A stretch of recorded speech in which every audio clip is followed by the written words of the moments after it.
ఈరోజు వాలంటీర్ వ్యవస్థ గురించి వాళ్ళు మాట్లాడుతున్నారు.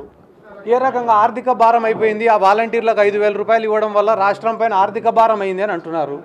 సరే 5,000 రూపాయలు ఏమన్నా రాబోయే సైంటిస్టులను ఇంజనీర్లను కాకుండా ఆపుతున్నారు, అందుకనే వాలంటీర్ అనే పదవులు ఇచ్చినారని చెప్పి తప్పుడు ప్రచారాలు చేస్తున్నారు. అదే చంద్రబాబు నాయుడు 2,000 రూపాయలు నిరుద్యోగ భృతి ఇచ్చినప్పుడు, అది ఎన్నికల ముందర కేవలం 3 నెలలు మాత్రమే నిరుద్యోగ భృతి ఇచ్చినప్పుడు ఈ పవన్ కళ్యాణ్కు గుర్తుకు రాలేదా? ఆ నిరుద్యోగ భృతితోటి యువకుల జీవితాలు కానీ విద్యార్థుల జీవితాలు కానీ మారిపోతాయని అనుకున్నాడా? ఆ రోజు ప్రశ్నించని పవన్ కళ్యాణ్ ఈరోజు ఎందుకు ప్రశ్నిస్తున్నాడో ప్రతి ఒక్కరు కూడా ఆలోచించుకోవాల్సినటువంటి అవసరం ఉంది. వాలంటీర్ వ్యవస్థ, అసలు వాలంటీర్ అనే పదానికి అర్థం ఏంది? ఏమి ఆశించకుండా స్వచ్ఛందంగా వచ్చి సేవ చేసేవాడినే వాలంటీర్ అంటారు.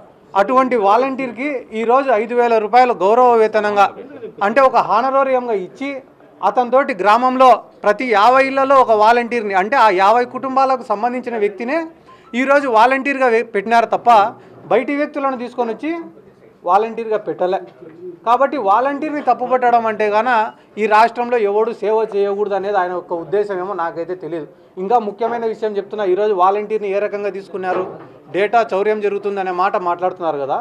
తెలుగుదేశం పార్టీ అధికారంలో ఉన్నప్పుడు జన్మభూమి కమిటీలు అనేటివి పెట్టినారు. ఏ రకంగా నియమించినారా జన్మభూమి కమిటీలని? ఏమైనా డిస్ట్రిక్ట్ సెలక్షన్ కమిటీ ద్వారా వాళ్ళని ఎన్నుకున్నారా? ఒక మనిషికి పెన్షన్ రావాలన్నా, రేషన్ కార్డు రావాలని చెప్పినా, ఏదైనా సంక్షేమ పథకం రావాలన్నా, ఒక ఎస్సీ కార్పొరేషన్ లోన్ రావాలన్నా, బీసీ కార్పొరేషన్ లోన్ రావాలన్నా జన్మభూమి కమిటీల కాళ్ళు పట్టుకోవాలన్నా? ప్రభుత్వం నియమించిన పదవులా అవి? కానీ ఆ రోజు ఏ ఒక్కడు కూడా ఎందుకు ఈ జన్మభూమి కమిటీల ద్వారానే మేము మా పనులు జరుగుతానని ఎవడు అడగలే. కానీ ఈరోజు స్వచ్ఛందంగా వచ్చి మన గ్రామంలో ఉండే మన పిల్లోళ్ళు వచ్చి 10 మందికి సాయం చేసే క్రమంలో ఈ వాలంటీర్లుగా ఏర్పడి పని చేస్తుంటే మాత్రం వాలంటీర్ల పైన బుడిద జల్లే కార్యక్రమమా? కాబట్టి రాష్ట్ర ప్రజలందరూ ఆలోచించుకుంటున్నారు. ఎవరు కూడా ఏమి తిక్కోళ్ళు లేరు. ఏదో చెప్పినాడు, ఒక సామెత చెప్పినాడు పవన్ కళ్యాణ్, చాలా గొప్పగా చెప్పినాడు. 10 మామిడి పండ్లు ఉంటే గాన ఆ 10 మామిడి పండ్లలో ఒక మామిడి పండు కుళ్ళిపోతే ఆటోమేటిక్గా మిగతా 9 మామిడి పండ్లు కూడా కుళ్ళిపోతాయంట. అబ్బాయి ఎంత పెద్ద నీతి అంటే అది. నెక్స్ట్ దాన్నే పవన్ కళ్యాణ్ గారిని అడుగుతున్నా ఈ సందర్భంగా, సార్ మన రాష్ట్రంలో కుషించిపోయిన పార్టీ ఏదన్నా ఉందే అంటే అది తెలుగుదేశం పార్టీ. దాంతో పొత్తుకు ప్రయత్నం చేస్తున్నావే, మళ్ళీ నువ్వేమన్నా కుళ్ళిపోవడానికే లేకుంటే ఇంకా బాగా మాగడానికే? కాబట్టి ఏదో పెద్ద పెద్ద డైలాగులు అన్నా మీలాంటి మీడియా వాళ్ళు వచ్చి మైకు పెడితేనే రాష్ట్రంలో ఎంతమంది మహిళలు మిస్ అయ్యారు, దానికి ప్రధాన కారణం వాలంటీర్లను ఆరోపించారు. అదే చెప్తున్నా కదన్నా, పనికిమాలిన ఆరోపణలు ఎన్నైనా చేయొచ్చు. పవన్ కళ్యాణ్ అనే వ్యక్తిని ఎవడైనా పట్టించుకుంటున్నాడా? లేదు కదా. ఎవడైనా ఓటేసేదానికి సిద్ధంగా ఉన్నాడా? లేదు కదా. సినిమాలలోకి పోయి పొలిటికల్ డైలాగులు, పాలిటిక్స్కి వచ్చి సినిమా డైలాగులా? ఆడ సినిమాలు ఎత్తిపోయినాయి, ఇక్కడ పాలిటిక్స్ ఎత్తిపోయినాయి.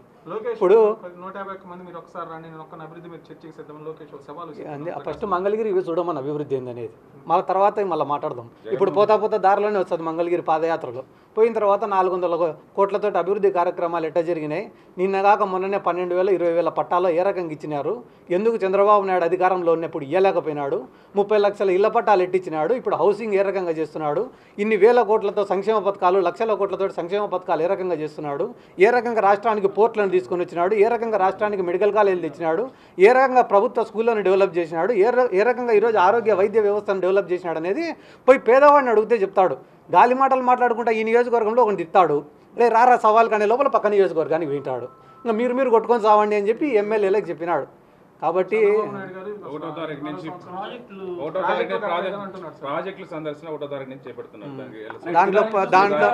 దాంట్లో ఫస్ట్ మా నియోజకవర్గమే పెట్టినాడు నందికొట్కూరు. కానీ రేపు ముచ్చుమర్రి లిఫ్ట్కు పోతున్నాడు. ముచ్చుమర్రి లిఫ్ట్ ఇరిగేషన్ సందర్శన అంట. అన్న ఎప్పుడైనా కూడా ఎవరికి పుట్టిన పిల్లల్ని మా పిల్లలని చెప్పుకుంటే బాగుంటుంది. పక్కనోడి పిల్లల్ని తెచ్చి నా పిల్లలని చెప్తే ఎప్పుడు బాగుండదు. ఎందుకంటే గాన ముచ్చుమర్రి లిఫ్ట్ ఇరిగేషన్ అనే ఆలోచన ఎవరిది? ముచ్చుమర్రి లిఫ్ట్ ఇరిగేషన్ ఎప్పుడు శాంక్షన్ అయింది? ముచ్చుమర్రి లిఫ్ట్ ఇరిగేషన్కి మేజర్గా పనులు ఎప్పుడు జరిగినాయి, మేజర్గా బడ్జెట్ కేటాయించింది ఎవరు అనే డేటా మీరు సేకరించిన తర్వాత లాస్ట్ దాని ఓపెనింగ్కి పోయి మొత్తం కట్టింది నేనే అనడం ఎంతవరకు న్యాయం? చంద్రబాబు నాయుడు గారి హయాంలో ఒక ప్రాజెక్టు అనుకొని పూర్తి చేసిన ప్రాజెక్ట్ అంటూ ఈ రాష్ట్రంలో, అంటే ఉమ్మడి రాష్ట్రంలోనే ఏ ఒక్క ప్రాజెక్టు కూడా లేదు. దాని శిలాఫలకం ఒకరేసిండాలా, దానికోసం కష్టం ఒకరు చేసిండాలా, దానికి బడ్జెట్ ఒకరు అలాట్ చేసిండాలా, ఏదో దరిద్రానికి ఈయన వచ్చి దానికి రిబ్బన్ కటింగ్ చేసి పోయింటాడు. పొరపాటున వేరే వాళ్ళు చేసినా కూడా ఈయన పోయి ఆడు సెల్ఫీ దిగి ఇది నేనే చేసినా అని చెప్పుకునేంత నీచమైన వ్యక్తి ఈ చంద్రబాబు నాయుడు. రాష్ట్రంలో రైతాంగం గురించి కానీ, ఇరిగేషన్ గురించి కానీ, ఇరిగేషన్ ప్రాజెక్టుల గురించి కానీ మాట్లాడే నైతిక అర్హత లేనటువంటి వ్యక్తి నారా చంద్రబాబు నాయుడు గారు. నువ్వు పొగడాలనుకుంటే కానీ ఎన్టీ రామారావు గారిని పొగుడుకో, వైఎస్ రాజశేఖర రెడ్డి గారిని పొగుడుకో, లేకుంటే జగన్మోహన్ రెడ్డి గారిని పొగుడుకో, కానీ రైతుల పట్ల కానీ ప్రజల పట్ల కానీ చంద్రబాబు నాయుడు గారికి ఎటువంటి కమిట్మెంట్ లేదు. పవన్ కళ్యాణ్ పోలవరం మీద మాకే చిత్తశుద్ధి, మేమే పూర్తి చేస్తున్న తర్వాత అయినా కూడా మేము ఎక్కువ డబ్బులు ఖర్చు పెట్టాము. నిన్న దేవినేని ఉమా కూడా వాళ్ళు ఆల్రెడీ అధికారంలో ఉండిపోయినప్పుడు 5 ఏళ్ళు అధికారంలో ఉండి ఏం చేసినారో చెప్తే ఈరోజు మళ్ళీ దానిపైన చర్చకు కూర్చుందామన్నా. కాబట్టి వీళ్ళందరూ కూడా ఒకటే టీం. పవన్ కళ్యాణ్ కానీ చంద్రబాబు నాయుడు కానీ లోకేష్ కానీ ముగ్గురు 3 దిక్కుల దురుక్కుంటా వీళ్ళు చెప్పే కాన్సెప్ట్ ఏమరా అంటే రాష్ట్రంలో ఏదో దౌర్జన్యాలు పెరిగిపోయినాయి, అన్యాయాలు జరిగిపోతున్నాయి, హింస పెరిగిపోయింది అని ప్రజలను ఒక తప్పుదారి పట్టించి ఓట్లు దండుకోవాలని అనుకుంటున్నారు. మన పవన్ కళ్యాణ్ గారు కూడా ఏదో చెప్తున్నారు నిన్న మన దీనంగా ముఖం పెట్టి, నాకు రాజకీయాలు లేకుంటే గాన మంచి జీవితం ఉంది, రోజుకు 2 కోట్ల రూపాయలు సంపాదించే కెపాసిటీ ఉన్నా నేను వదులుకొని వచ్చిన, మా ఊరికి రాండి మీరు అందరు విలేకరులు కూడా. 40 ఎకరాలు పొలం ఉండేటోడు అమ్ముకొని 2 ఎకరాలకు వచ్చిన నాయకులు కొన్ని వందల మంది ఉన్నారు. ఆయనకు రాజకీయం లేకుంటే వేరే మంచి జీవితం ఉందేమో, మాకు రాజకీయమే జీవితం. ప్రజలకు పని చేయాలా, ప్రజలు మా ఇళ్ళ కాడికి వస్తే అవసరం అడిగితే గాన పరిగెత్తుకుంటే ఆఫీసులకు పోయి పని చేయాలా, వాళ్ళ కోసం ప్రాణం పోయినా బాధ లేదనుకొని పని చేస్తాం. అంతే తప్ప ఆయన ఒక్కడే త్యాగం చేసినట్ట, ఆయన ఒక్కడే జీవితం వదిలిపెట్టుకునేట మాట్లాడడం.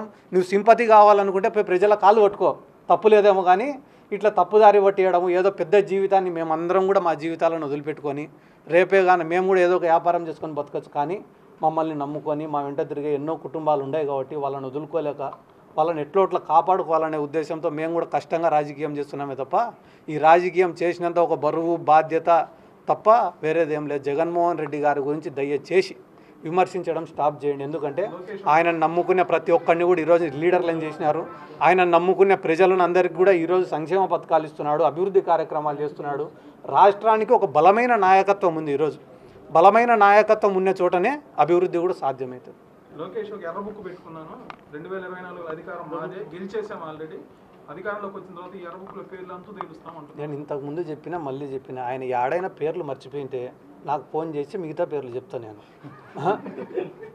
మీరు చెప్తాను ఎర్ర బుక్ ప్రజలకు వచ్చేటప్పుడు ప్రజాస్వామ్యంలో మేము రేపు అధికారంలోకి వస్తే ఏం చేస్తామని చెప్పండి, మేము అధికారంలోకి వస్తే అంతు చూస్తామనే మాట చాలా తప్పు మాట. ఎందుకంటే గాన అదే పందాలో గాన మేము నడిచిందంటే ఈరోజు మీరు పాదయాత్ర కూడా చేయలేరు. లోకేష్ ఒక ఎర్ర బుక్ పెట్టుకున్నాను, 2024 అధికారం మాదే, గెలిచేసాం ఆల్రెడీ, అధికారంలోకి వచ్చిన తర్వాత ఈ ఎర్ర బుక్ల పేర్లు అంతా తెలుస్తామంటారు. నేను ఇంతకుముందు చెప్పినా మళ్ళీ చెప్పిన, ఆయన ఏడైనా పేర్లు మర్చిపోయింటే నాకు ఫోన్ చేసి మిగతా పేర్లు చెప్తాను నేను. మీరు చెప్తాను ఎర్ర బుక్ ప్రజలకు వచ్చేటప్పుడు ప్రజాస్వామ్యంలో మేము రేపు అధికారంలోకి వస్తే ఏం చేస్తామని చెప్పండి, మేము అధికారంలోకి వస్తే అంతు చూస్తామనే మాట చాలా తప్పు మాట. ఎందుకంటే గాన అదే పందాలో గాన మేము నడిచిందంటే ఈరోజు మీరు పాదయాత్ర కూడా చేయలేరు.